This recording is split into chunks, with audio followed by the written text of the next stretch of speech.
because I like to interact, and I'm really happy that it's a smaller group, to be honest, because we are going to kind of go in depth about like how you perceive the world and how what are some of the pieces of your identity and how that kind of can reflect you in any space of work going forward. When I was having this conversation with Nikki, one of the things I wanted to do, or I felt like we don't do enough of in our society, is that I have a dual master's in education, and I spent so much time learning so many wonderful things, but not learning anything about myself.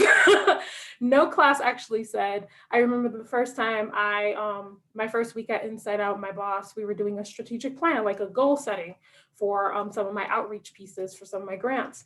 And she said, I want you to write a mission statement. And I was like, a mission statement, which was really interesting because I have spent over 20 years in the nonprofit sector looking at mission statements and building out mission statements because I've helped found organizations in New York City, but never actually thought about what was my personal mission statement. And so it was really reflective on how much, as a society, we don't hold enough weight on what are our mission statements and how do we hold those pieces. And I've worked for corporations and I've worked for nonprofits, I've worked in bureaucracies, I've worked in policy work. And in all of my work, I can honestly say that my identity held its hold,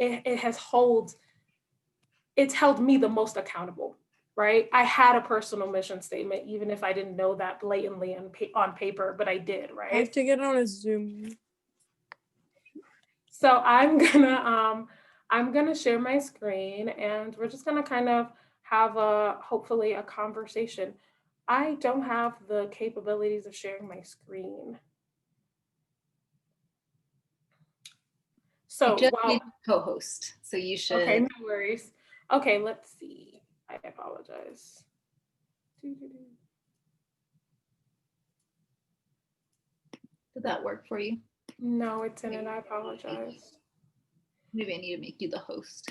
Okay. Oh yeah, there we go. It told me that it did just right now. Let's see if it lets me share my screen. Oh, modern technology. How much I miss the days when I would just come in, remember? And we would do panels and talk in person. Yeah. Okay, so I can definitely share my screen. Yeah, sure, I would love you to do that. Okay, here we go. And if I can get a thumbs up that you can see that, that would be really helpful for me. Sweet, and we'll just start the slideshow. So one of the key components of today's session is going to be how you fit in your personal values and collective identities and building kind of who you are on a professional basis. I know you guys got to possibly sit into some really great sessions talking to community leaders. My name is Goddess Tyescha. My pronouns are she, her, they, them, goddess, and Tyescha. Feel free to use any of those. Feel free to always ask me what my pronouns are also, simply because I am a gender fluid person in which my pronouns do change. And so today, those are my pronouns, or at least this hour of this session. As I stated, I do have a dual master's from Fordham University in education. I have taught formally for 8 years.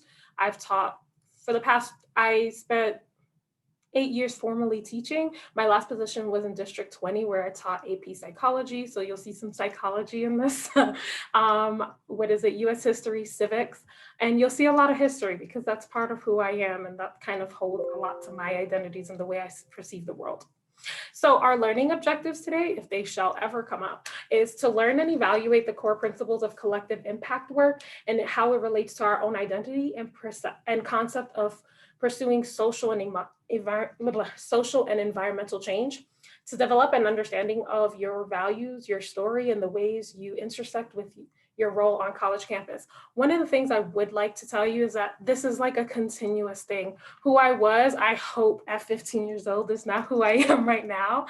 That has grown, that has developed. And it's also been me actually, I would say, asking the universe to give me more mentorship, to grow me as a person, because the reality is that we all have been structured by our society to have certain perceptions, right? And we'll talk more about that. Cool beans. Our definition for identity, the one I'm using today, the Webster's one, is going to be the fact of being who or what a person is. On a psychological basis, we're going to look at the qualities, beliefs, personalities, looks, or expressions that make a person or a group as a collective. Because when we look at the sociological understanding, we are very collectively, like, for lack of a better word, tribes, right? And I say this even when we talk about, like, let's say, for instance, language. When I was teaching phonetics here in Widefield District 3, I realized that I say water and I say orange.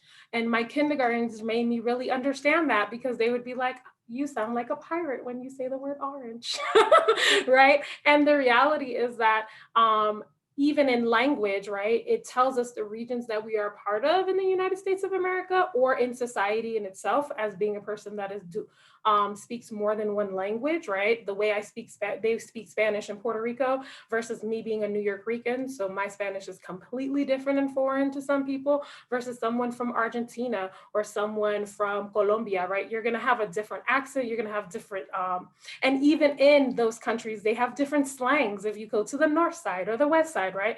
That's the wonderful thing about being human. We have this capability of kind of changing what that looks like, and what our qualities and beliefs and personality actually has an interchangeably understanding as to our identity and who we are.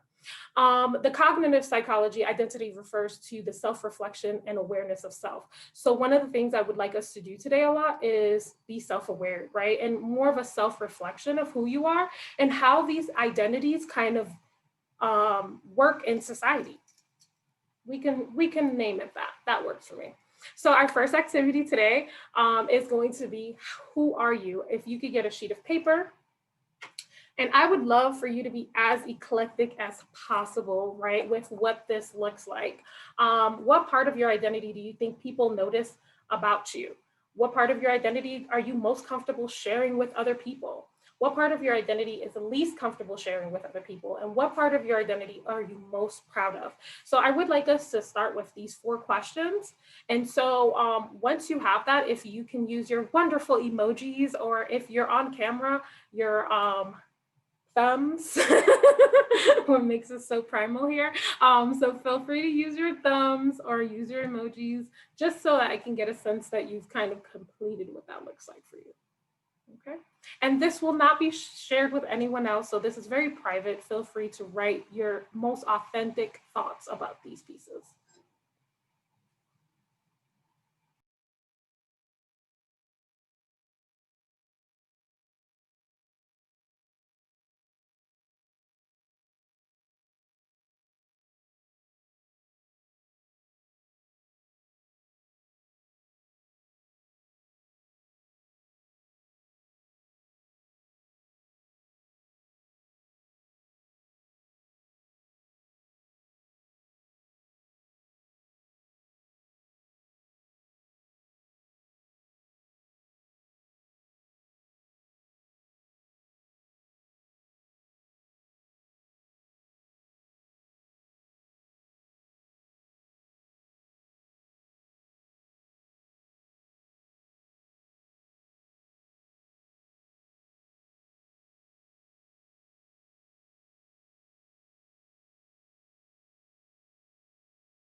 I got a couple of thumbs up. Do we need about like 2 more minutes? Oh, I got a lot of thumbs up now. Okay. Are we okay with moving on? Is everybody okay with that? Feel comfortable? Feel free to really, I would tell you, I do this on a regular basis, to be honest. And every time I do it, I always have a different answer. I would tell you that the hardest one to answer, because as we grow, we become more comfortable with things, right?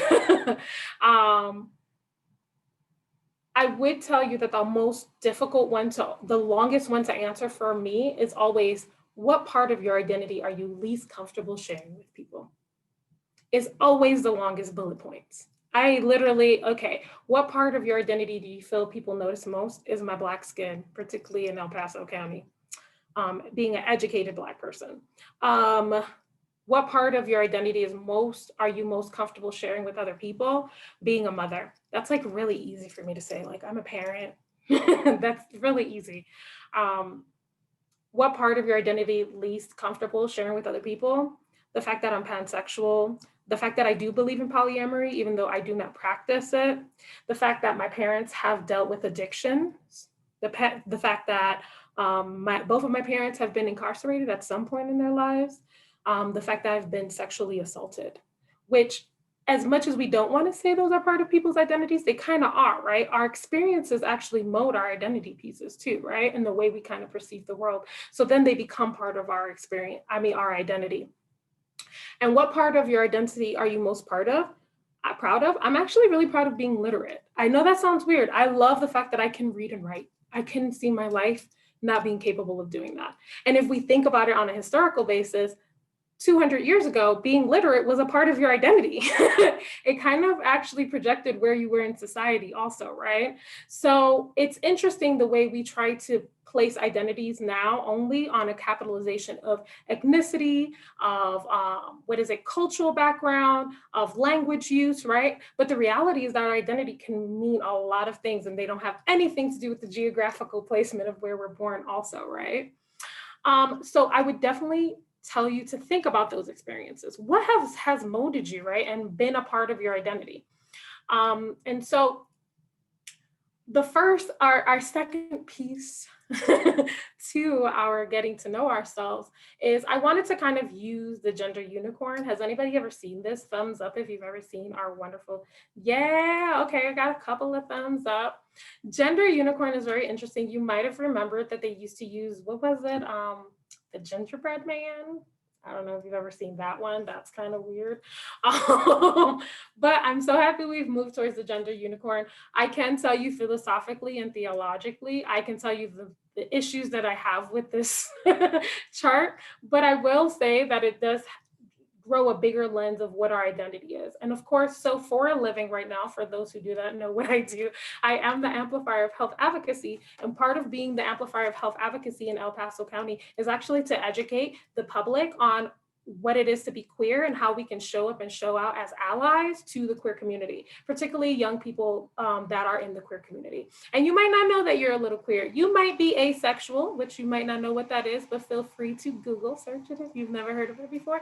Crazy, there's this thing called Google. And in this understanding, we find that in what we see as the queer community or the LGBTQIA plus community, what we might see is that you can actually be heterosexual and aromantic or asexual or demi-romantic or demisexual, right? So there's this plethora of understanding under the umbrella of being LGBTQ. But one of the things that I do like about this gender unicorn is that it definitely lets us think about our identity, right? And I kind of like to look at it as you have your gender identity, which I won't go through my 101 with you guys, but gender and sexuality being two different things, as we know, right? But when we look at our gender identity versus our gender expression, right, can be very different. Whatever sex was assigned at birth, meaning whatever the doctor determined was your sex when you came out of the womb, and physical attraction versus emotional attraction. I think that I really enjoy thinking about what my identity is because as being a gender fluid person, of course, those things kind of change on a day-to-day basis for me, and also being pansexual. But something I never thought about with my identity was the fact that I am more emotionally attracted to some folks than other folks. I am very emotionally attracted to female presenting or female identifying folks that are very assertive, have a very assertive mindset. I'm from New York, by the way, if I haven't mentioned that. I like direct communication. Passive aggressiveness is very difficult for me. But this gendered unicorn, the first time that I did see it, it really made me think, what is being emotionally attracted? Who am I emotionally attracted to more in comparison to my physical attraction, right? And so I will be sending this out to Nikki with a couple of other links, and I would take the time to figure out what that looks like for you. Where do you fit in this gender unicorn, right, space of your identity? Because part of the way you, in my opinion, part of the way that let me just speak in my I terms, the way I navigate the world has a lot to do with my gender unicorn, right? And also the way society kind of works through me, right? How I make them comfortable sometimes and very uncomfortable, which uncomfortability is a good thing too, right? And so kind of living in that, as being a queer person, I know how difficult that could be, particularly when we're trying to maneuver like professions and being in different spaces. So I'm going to use Marcus Garvey quotes throughout this. Marcus Garvey, anyone know who Marcus Garvey is? Thumbs up. Oh, this makes me so sad. Sorry, guys. I'm having a moment. Okay, Marcus Garvey was actually he was an African, he was the founder of Pan-Africanism. He was a Jamaican man that was born in Jamaica, went to school at Oxford and got a high educational level, and decided that he wanted to liberate the Black community. And he decided that he actually worked with a couple of countries in Africa and had this mentality that equality will not happen in the United States. And so we just need to go back to Africa. And so happens to be little Tyescha at 7 years old read a Marcus Garvey pamphlet at her local library. I grew up on, no one probably knows this, anyone that's from New York might. I lived on 145th Street. The Schomburg, which is kind of one of the most historically Black libraries in all of the country, was on 135th Street. And I would walk every day to the Schomburg and I would read transcripts because I liked history. And this became quite an obsession by the age of 12 when I started to do like history papers on Marcus Garvey. Garvey is very interesting. He's not quite the feminist. We can't all be perfect. I do have some issues around that. But I will say that Marcus Garvey definitely gave me some context of having a different thought process of the Black community and Black empowerment. And I would say that that molded a lot of my work of wanting equality and not even knowing what equality was, living in a social economics that all I saw was crack houses and all I saw was a lot of poverty. I would say that I didn't know anything else, but I feel like Marcus Garvey definitely said a plethora that there was something else. And I wanted to know what that something else was, most definitely. And so his quote, a people without knowledge of their past history, origin, culture is like a tree without roots. This quote in itself, I would say, trajected me to want to be a teacher, because one of the reasons why I started to feel like people were lost as a people is because we're not very reflective on the true history of what has occurred in our country, right? And other countries have done a great job, in my opinion, such as Germany, as a good mimic of dealing with history in its reality, right? And kind of trying to heal the culture of the understanding, versus the United States has kind of, at this point, we got a couple of rugs that are really full and we just keep on sweeping as much as we can under there, right? Sometimes it sneaks out. So who I am and my identity kind of really brought that. So I am gender fluid. I am Black. I am a Black feminine presenting person. I'm from New York. I speak 4 languages. I feel like I put music only because music has played such a huge role for me. When I can speak English, the first 5 years of my life, the way I learned how to speak English was through music, actually. Because I would ask my mother words that would be in music and she'd be like, oh, that's what this means. And all of a sudden, that's how I made my transition into the English language, go figure, until I hit kindergarten and had to learn. And I spent a lot of time, my earlier time on the island of Puerto Rico. So I know what a latrine looks like. I know what it is to live on dirt road. I mean, like live in a house that has no floor, right? Which is a whole different perspective than the lifestyle that I live as of right now. And so I say all of that is that I would like you to think, what would you put on your identity if you had to make an identity mural? What would be some things that you would put there that kind of mold who you are, right? I should put food because I love me some food and I love to cook food and I love to experience food. So I probably was missing that component. But these are some pieces of my identity. Just to be more descriptive, the reason why I put like Black is beautiful. The reason why I put that was because I grew up in a culture that even though my mother would be seen as the darkest person in the room, she would never be called Black. It was a very racist understanding that she grew up in. You leave the darkness behind your ear. You marry light. White is definitely right. That is the way I grew up in my household. My father was very European looking, had dirty blonde hair, hazel eyes. She only married two people, and they were very very very very very fair skinned. And so then you have me, coffee with a little bit of milk. And so growing up in that, I kind of started, part of my identity became, I'm proud of being Black. Black is, you know what I mean? And so I added that for that component, just to kind of give you an understanding of the reason why I chose these things. And so, yeah. So take a little bit of time, reflect. If you had to make your own mural, how would that look? What would you have on it? What would be some of those pieces? Oh, that's interesting. Come on. There we go.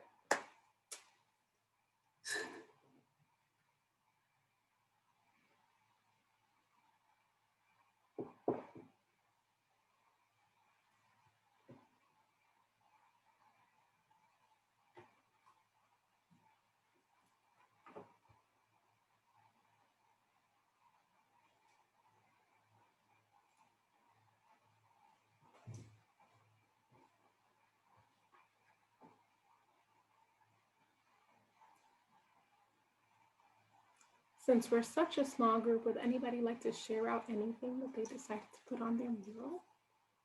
And you can feel free to unmute yourself at any point.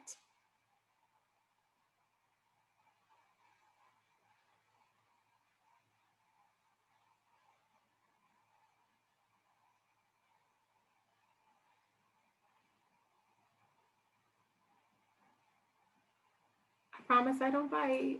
Plus, we're virtual. Nothing wrong can happen here. You know what I mean? I wasn't gonna share like specific things I put on, but just I'm noticing that like immediately I put on like I list out all the things that I put in my category of things I'm most comfortable sharing, like things that are easy to make look appealing and just share with other people. So. Awesome. Thank you so much. That's a great reflective point, right? Kind of those things become really comfortable. What I have found is that the stuff that I'm really trying to hide is actually the story that needs to be told. And it's actually the identity I need to hold on to the hardest.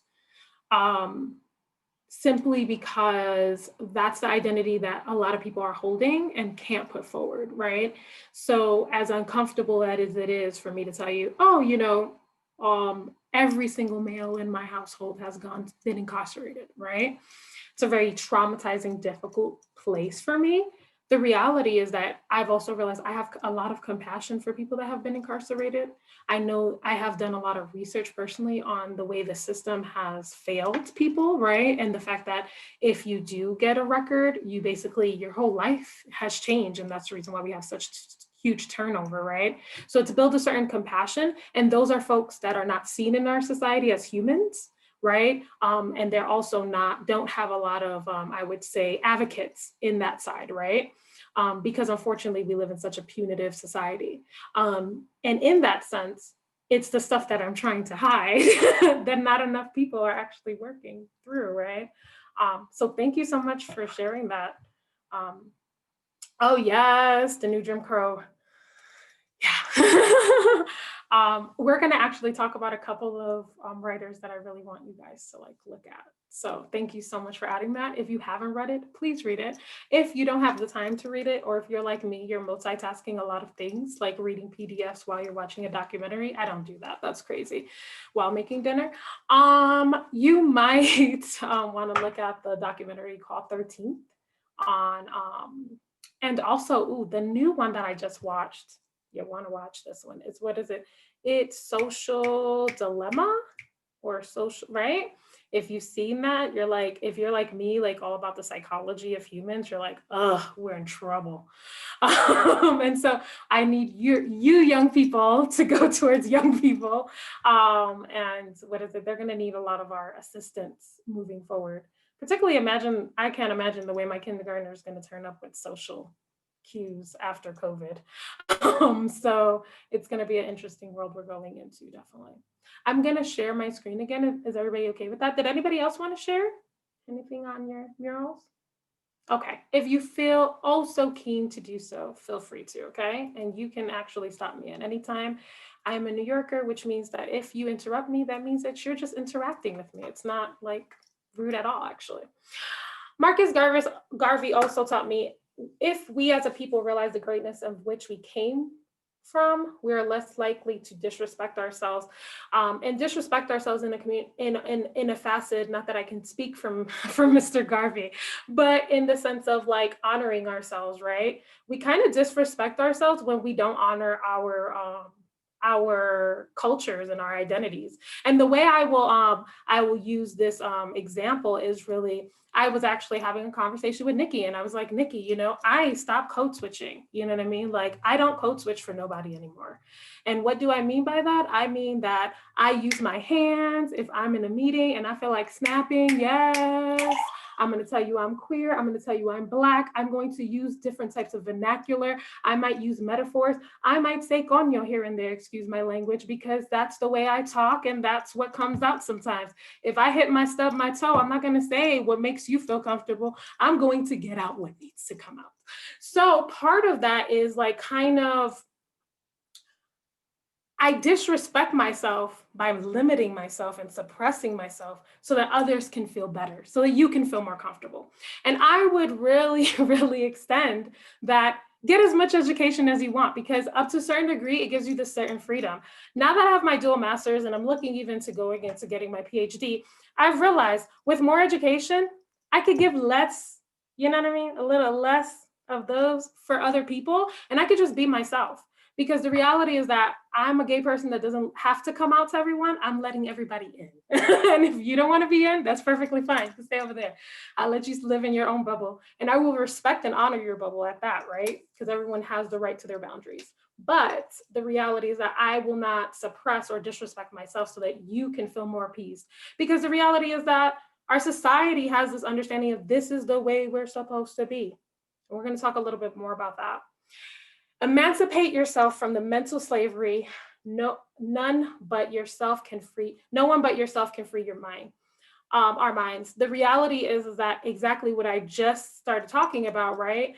I left education because I started to realize I started mimicking this structure of making people ready for an industry that doesn't exist, in my opinion, anymore. And so I had to figure out what my identity was and the type of educator that I wanted to become. And this slide just really likes to be there. Feminism. With my first year in college, I took a Black women's class. So my bachelor's is in pre-law with a concentration in history, Black study. I was a double major with Black studies and a concentration in Latin American studies. And in a class in my freshman year, I took Alice Walker, and it really defined, and the reason why, just to tell you contextually, why is this woman talking on and on about this stuff? If we really look at education, we can learn so much about ourselves if we allow it to happen, right?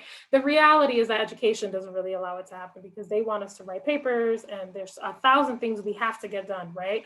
But if we really took a reflective understanding of what we were learning, we could really see how it actually bleeds into our identity, right? You can't tell me if right now I went to any physician right now, they were like, oh yeah, I just wanted to cut people open. Generally, that's a little psychotic on the psychology notion, right? But the reality is that they wanted to do what they did because they wanted to help people, right? So their identity kind of bled into what they saw, right? And who they are actually does accommodate the way they actually provide care for folks, right? Our belief systems. So my first year, I read some Alice Walker, and I was not a feminist. I went into college and I was doing community organizing. I had been doing community organizing in Harlem by the time I was about 14 years old. By community organizing, it means that I was organizing young people to do all of these campaigns. I wanted to clean up the streets in the sense of environmental justice. I was working on feeding the homeless. I worked on a campaign when I was around 16 of providing breakfast for young children, because even though we did have breakfast programs, one of the things of my campaign was to make sure that we were giving nutritional food to young people, which we don't necessarily see in the structures of our food systems when it comes to educational systems, right? I'm sure your college campus is not providing pizza and soda and mac and cheese. I ate a lot of fried mac and cheese when I was reading this book, by the way. Either way, I had been doing some organizing. When I came onto campus, my first year, I was, by my second semester, first year, I was president of my NAACP. I was president of ACU. I was a judicial board member. Don't ask me how I did this and why and how, but I was a judicial board member, which means I was like the Supreme Court of student relations. Why would they put me in charge of that? It's beyond me. But it was a really interesting moment because I was also going to a predominantly white school. I hadn't had a white teacher until I was in middle school, to be honest. Most of my teachers were Black. I went to school in Harlem. All the teachers were Black. Even though our nation has 91% of white teachers, in New York, we see actually 58% of all school personnel are people of color. So I grew up in a system. And then when I did go to high school and I had white teachers, no offense, they were like Woodstocky. They were like, yo, have you ever watched Food Inc? Have you heard about Cuba? Do you know what they're doing to people of color?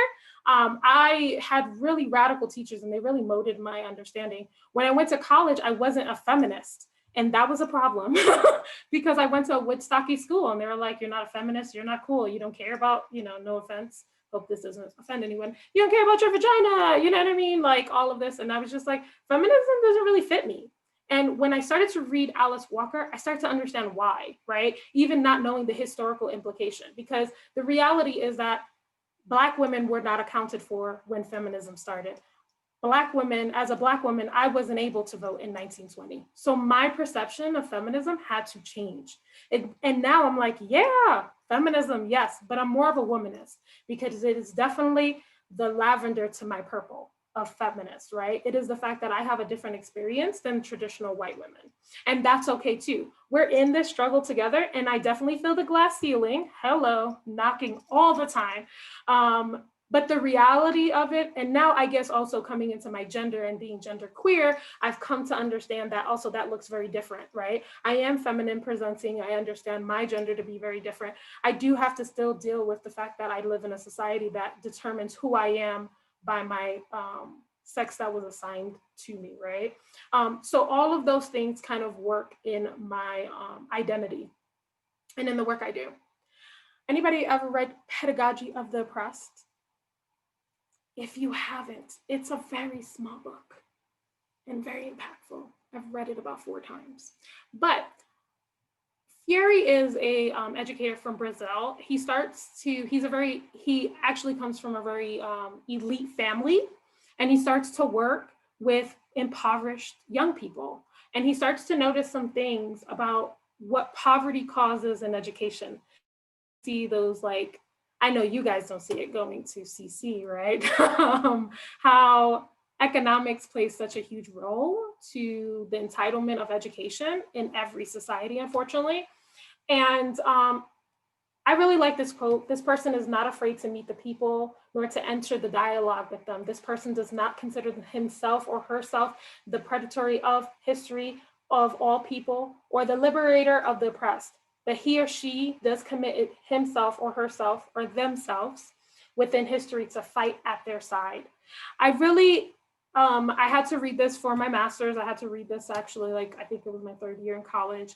And pedagogy has really helped me understand that no matter where I'm at, I can fight, not even fight, but I can have a conversation about inequality, right? The reality is that every conversation I've had conversations with my bosses of like, oh, I have no thought of having a child. But the reality is that we don't have anything written that if someone has a child, they won't lose their job. Or there's no policy for someone to take leave, right? Even before I was a mother, I was already thinking, how would it be to live in those certain spaces, right? Because the reality is that we should commit ourselves that everyone does have equality, and equality looks very different for those from different spaces. I'm going to take this moment to say that when I think of equality, I think of it as who are the most oppressed people in our society? Houseless folks, people that are born within a social economics of less than $20,000 to $30,000 in our society, people that do not have access to food. And that does not mean that just because you make $40,000 a year does not mean you have access to food and medicine and medical, right? Like, unfortunately, we have this really terrible mindset of what middle class and poverty is in our society. But the realization is that being impoverished means that you have a lack of access to something that is a Maslow need, right? And the reality is, like, so many Americans are living right now with no health care. Or if they were to have an accident of some sort, they're only one paycheck away from being houseless. They are still impoverished. That is the reality, right? Because through definition. So when we think of these things, I like to think of the oppressed, right? I really like Fury because he also kind of has like this, if you've ever heard of the savior mindset, right? He doesn't have that savior mindset. He's like, do not go into these communities and think you know it all. And don't think that you need to save these people either. They don't need you. And so I really like the way he kind of puts that. And so when I was doing a lot of my educational like thesis, I was really looking at him. James Baldwin changed my teaching life. He wrote A Talk to Teachers, which I will be sending to you. If you have the chance, feel free to read it. It's not that long. Does anybody know James Baldwin? Thumbs up. Oh, yes. Yes, you're making me happy. Yes, James Baldwin. I unfortunately did not read James Baldwin until my master's, believe it or not. I really wasn't exposed to him. I knew him as a Black activist, which is very interesting because most of them know him as a writer, right? Most people know him as just an epic writer. So it kind of talks about that duality of any space that you're in, you have the capacity to like show up and show out for people, right? And so James Baldwin in the Talk to Teachers really talks about how he's not going to own up to what his teachers believe. I have a little secret. Your teachers want you to be perfect. Your parents want you to be perfect. Everyone has a perception of who you're supposed to be, right? And they set your identities. And I really like this quote from James Baldwin because what he's saying is that I'm not who you say I am. I'm not who you're portraying me to be. You've made a mistake. And I'm going to reclaim who I am, and I will show you who I am.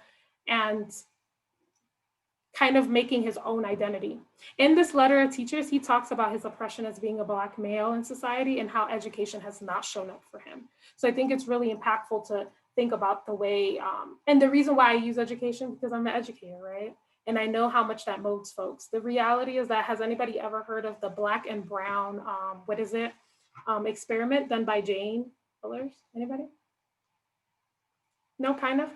There's this beautiful teacher that after Martin Luther King dies, she's a white teacher from Ohio, that she's going to do a social experiment. In the social experiment, she starts to treat the children that have blue eyes in her classroom better than the children that have brown eyes in her classroom. And what we find is that psychologically, what happens is that the brown-eyed children do way worse, like significantly worse than the blue-eyed children. And her whole goal, and not that I'm okay with the psychological ethics of this, but her whole goal was to show that if we're being oppressed by the people that we look up to on a regular basis, it can deplete who we are as a human being. And so on a social psychology notion, I have actually done this experiment. Actually, don't tell people. They know after. during trainings. Like I'll say, we're taking a break, and they'll go get water, some of them, and then I'll close the room and I'll tell, we're gonna be really mean to the people that went to go get water. And then they come back, and then we're really mean to them, and they feel defeated, right? Because the reality is that there's explicit and implicit bias, right? And that kind of maneuvers our identity. I challenge you to act the way you act when you're with your friends, with your parents. I'm pretty sure they won't know who you are, right? They will be like, that is not my child, right? Or however that looks like in their expression of what that looks like. Or immediately, won't they correct you? We don't do that. You know what I mean? And so the reality is that the way we act and the way we maneuver, it does have to do with the people that are around us, right? And so I had to start thinking about that in my identity. At some point, like, just to be blatant, I decided I wasn't going to care. I left everything. I left my job. I left my apartment. I left all societal norms to find who I really was. I was going to show this video. We only have about 15 minutes. I will send this video. It's a long speech thing. I wanted you to just hear maybe the first 3 speeches. Malcolm X definitely made me feel like I had a voice. If you believe in chakras, whatever, my throat chakra got cleared with Malcolm X. It was like, what? You could say that? Oh, I could say that? Oh, I could say when somebody's being misogynistic to me? Like, I can say that? Oh, I'm going to say that, right? He definitely gave me a voice. He made me feel empowered that I didn't have to. And I took a class on Malcolm X and Dr. King, and I just had to add Dr. King because we're in the week, right, of his birthday. But also I prolifically decided to show you a mugshot because as we talk about the narrative of our identities, we need to realize that Dr. King was actually persecuted by our United States government, and he was seen as actually as a domestic terrorist. So as much as we're like, yay, Dr. King, we have to realize that our country has written an interesting narrative of folks. And as we live on into their legacy as to fighting for injustice, that's the way it looks, or that's the way it can look and perceive. That's the reason why you have to make your own story, write your own narrative. I read the 4 Agreements. Has anybody ever heard of the 4 Agreements? So last year I wrote the four agreements. This is probably what killed my identity because the first 4 agreement is be impeccable with your word. So I was teaching social psychology, like free the mind of children. And then the person next to me in another classroom was not freeing the mind of children. And that was very difficult for me. Also being like the only person of color, working in a predominantly white school, being the first teacher that most students had of color, and also being Tyescha, right? All the time was interesting. And so I guess I use this as a mimic of be sure to figure out who you are and what you're doing, because you might not know what you're actually doing on a regular basis, right? So don't take things personally. I wish I didn't take things personally. I do sometimes, right? It's inevitable, but it's really important that we don't, because the reality is that people are in their own space. Your parents lived in a whole different era. That is the reason why they employ you to do things that you probably are like, what? You know what I mean? My Latino parents try to guard me from everything. And I was like, I want to touch all the fires. Sorry. So very different. But they had to. They were first generation. They didn't know what this country was. And they were just like, whoa, we want to keep you safe as possible. Don't make any assumptions about yourself by limiting yourself or by others. And always do your best. I try to do that every single time I show up. Whenever you show up to any space, just try to do your best. That's all you can really do. The goal is not perfection, it's progress. The last writer that I will talk about, has anybody ever heard of Adrienne Maree Brown? Yes, so the first book I read was Passion Activism, which I would employ you to read. It talks about the fact that it is actually very radical for us to feel good things in a society that doesn't want us to feel the reality, right? How many times have you had to go to a Zoom call, or maybe this is just the life I live, and you have to smile after you're like, I am tired, I am exhausted, I do not want to get on this call, help me. And you have to go, hey.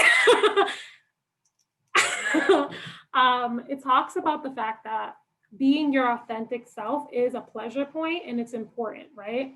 Emergent strategy is more on, what is it? It's on the adaptation of the world. It uses a more environmental basis. It's really cool. I like it. It uses a biodiversity understanding of the environment and then the way we work. Because for some odd reason, humans think that we're beyond nature. We bleed, we eat, we do all the things nature, we need the sun for vitamins, you know what I mean? Like we really do function in nature really, really closely. But because of technology, I believe, these are my belief systems, because of our need to feel like we're not primal anymore, we've kind of detached those pieces, right? So emergent strategy talks about how shaping the world and shaping yourself has a mimicking, right? And how we work like the ecosystem in a lot of ways. And so this is the definition she gives for adaptation. And then she kind of talks about more about the adaptation of the world. And I'm going to just bring out this piece of the excerpt. How we live and grow, stay purposeful, in the face of constant change actually does determine both the quality of our lives and the impact that we have when we move into action together. Many of us respond to change with fear or see it as a crisis. Some of us anticipate change with an utmost tantalizing, sorry, I'm saying that wrong, I apologize, sense of stress. We spend precious time thinking about what has changed that we didn't choose or can't control, and or thinking ahead to future stress. She talks a lot about change. I will tell you I'm dyslexic, okay? So sometimes words, they don't do well with me, especially when there's a lot of I's and L's and you just throw them in the English language just because that looks fun. Like through, borrow, why? But neither here nor there.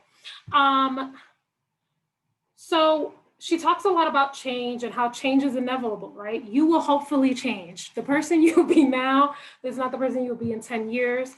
Part of your identities will change, right? As you change, as you move. I live in Colorado Springs, very different than Harlem, New York, right? My identity has changed, and the way I see things and perceive things does also.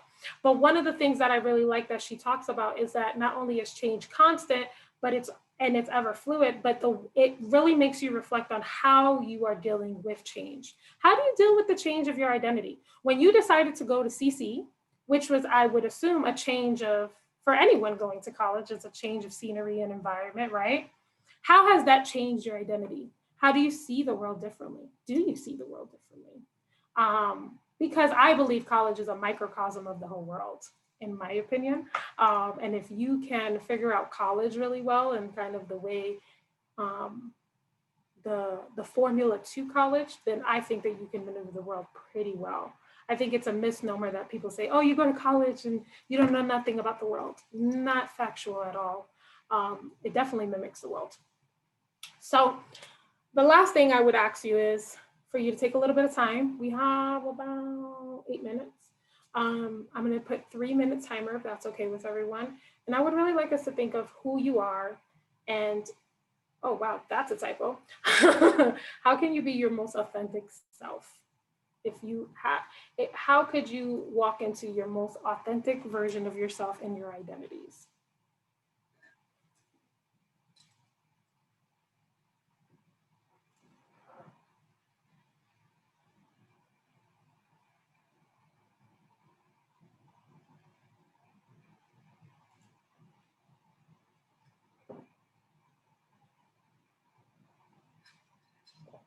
Or maybe you are living your authentic self.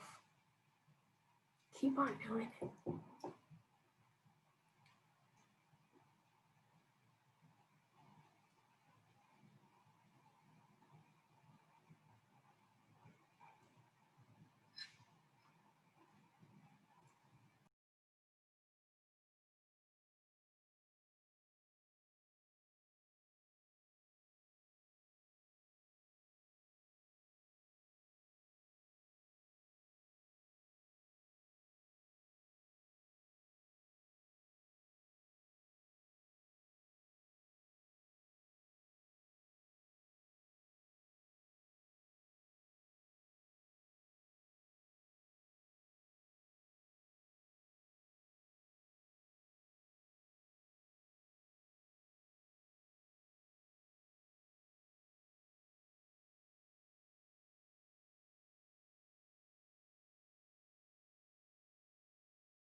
So the last thing I will share about myself is what I actually do for a living right now. I am the amplifier of health advocacy, which means in one bucket of my world is that I train people how to be LGBTQ confident. And I also teach how to be a good, trusted adult to young people and have difficult conversations, such as sexual education, such as marijuana use, such as anything that people see as a difficult conversation with young people. I've been working with young people for 20 years. There's no difficult conversation with me and young people, but to each their own. Young people can smell when people are being unauthentic. So if you're really authentic, all of a sudden they're really authentic too. There are no difficult conversations. Um, the second bucket of my work is that I work with policy. So I actually move ahead policy around sexual violence. And so right now I'm working on that type of policy. I'm also working on policy, particularly around houselessness. If we were to make it illegal to have houseless people under the age of 18, then every family in Colorado State would have to have a place to stay every single night, and we could give a place to stay for young people every single night. That is not the policy that we currently have written, actually nowhere near. And I work on policy also with like CSPD and writing more inclusive competency policy.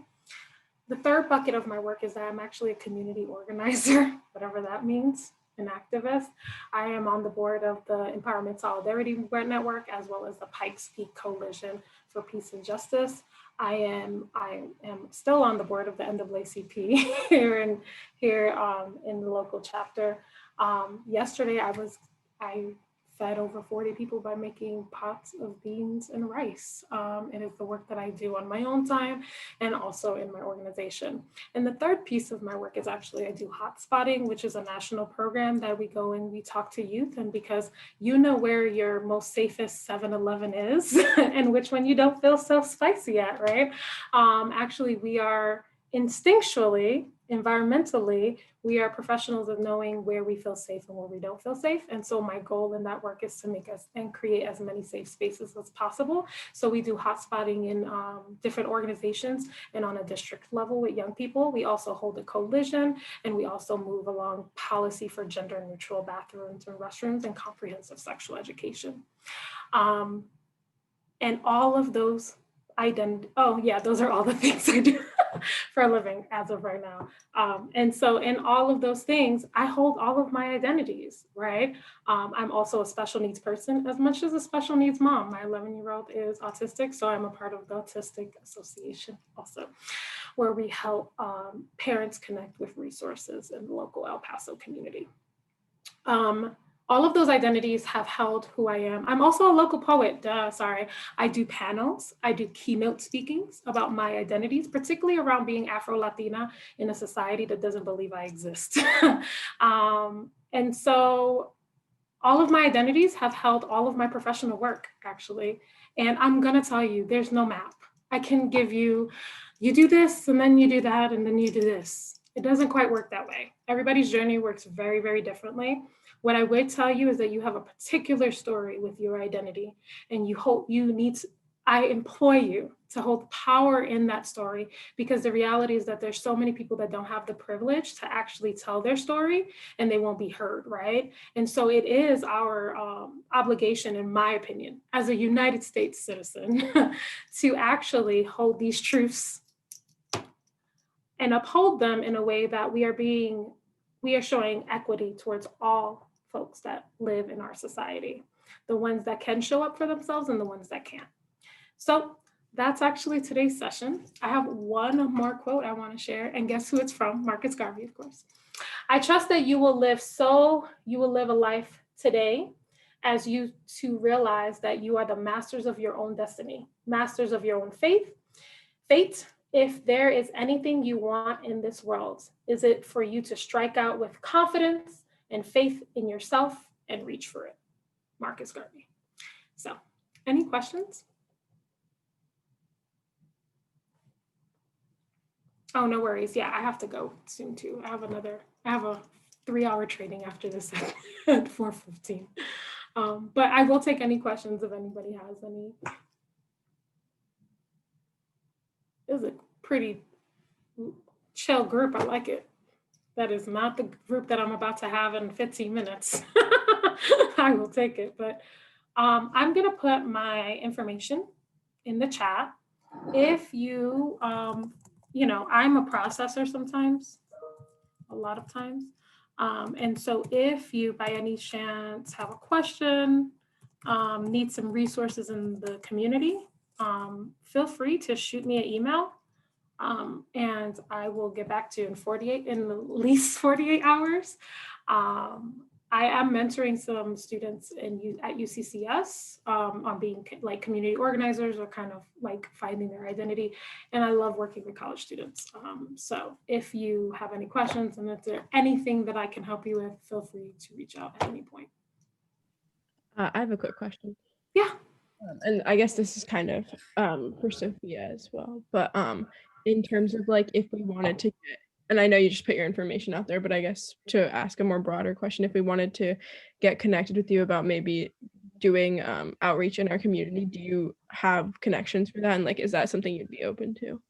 Oh yeah, I get a lot of emails from CC students. Right now it's a little bit difficult, and I will be blatant because of COVID.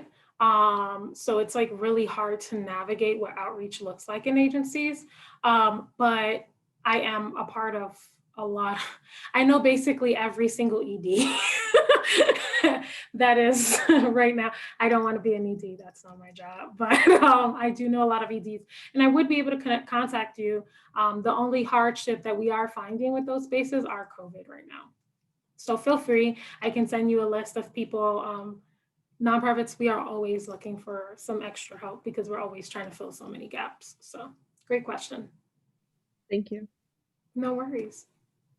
You are all over the place, Tyescha. I feel like you probably know just about everybody in this community. You are plugged in so many circles. I love it. My goodness. Yes, you got exhausted. And also wanted to share that if you are interested in making connections with Tyescha or any other organization, feel free to reach out to us as well. So my role specifically, apologies, we didn't do like those introductions of who Sophia and I are. I'm the Community Partnerships Coordinator in the CCE. So please feel free to reach out to myself as well. Happy to help connect you. And again, you know, as a connector, part of my role is knowing folks like Tyescha who know even more folks in the community.